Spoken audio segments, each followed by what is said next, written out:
રાજકોટ કલેક્ટરની અધ્યક્ષતામાં લોકમેળાની સમિતિની બેઠક મળી હતી। આવતા ઓગસ્ટ મહિનાની 24 થી 28 તારીખના રાજકોટના રેસકોર્સ ગ્રાઉન્ડમાં ભવ્ય લોકમેળો યોજાશે।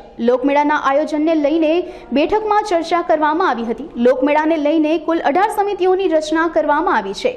સાતમ આઠમના લોકમેળામાં સૌરાષ્ટ્રભરમાંથી મેળામાં લોકો ઉમટી પડે છે। રાજકોટનો લોકમેળો સૌરાષ્ટ્રનો સૌથી મોટો લોકમેળો છે। મેળામાં 15 લાખથી વધુ લોકો મુલાકાતે આવે છે। લોકમેળામાં રાઇડ્સ માટે ખાસ એસઓપી જાહેર કરાશે। લોકમેળામાં લોકો વધુ એકઠા ન થાય તે માટે તકેદારી રખાશે।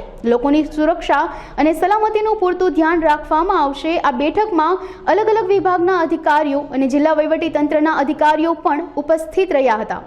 દર વખતની રોજ જે લોકમેળો રાજકોટને છે એ સૌરાષ્ટ્રનું એક લેન્ડમાર્ક કલ્ચરલ ઇવેન્ટ હોય છે।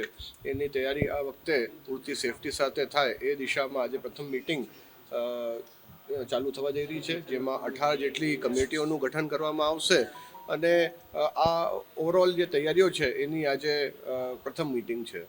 રાઇડ્સની પૂરતી ચકાસણી, એમાં જે સેફટીના પેરામીટર્સ, સાથોસાથ જે ક્રાઉડ કંટ્રોલ છે એના ઉપર ખાસ ભાર મૂકવામાં આવશે।